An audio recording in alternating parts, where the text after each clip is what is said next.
जम्मू कश्मीर में corona virus के मुस्बत केसेस और से वायरस से मुतासरा अफराद की मौत में लगातार इजाफा दर्ज हो रहा है। आज भी यूटी में अब तक कम से कम 3 मजीद मरीजों की मौत हो गई है। उधर वादी कश्मीर में लॉकडाउन भी जारी है। इस वक्त इस वजह से बेशतर मुकामात पर दुकानें और दीगर कारोबारी इदारे बंद हैं। ट्रैफिक की नकलो हमल काफ़ी मुतासिर हुई है।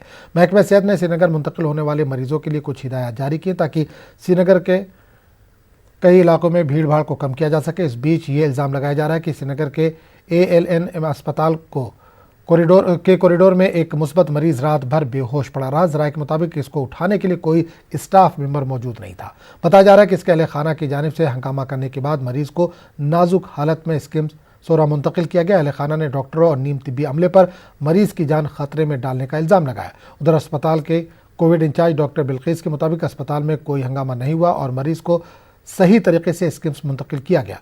इनके मुताबिक मरीज को डायबिटिक होने का अचानक इंकशाफ हुआ था। इनका कहना है कि मरीज कहीं भी होश नहीं पड़ा था बल्कि अपने बेड के पास लेटा था। ये पूछे जाने पर कि रात के दौरान स्टाफ चेक करने क्यों नहीं गए, डॉक्टर बिल्किस ने कहा कि स्टाफ रात के दौरान राउंड्स के लिए जाते हैं मगर रात भर कोविड वार्ड में रहने का कोई जवाब नहीं है। उधर DC श्रीनगर के मुताबिक जल्द ही कोविड मरीजों के लिए मजीद 2000 बेड दस्तयाब होंगे।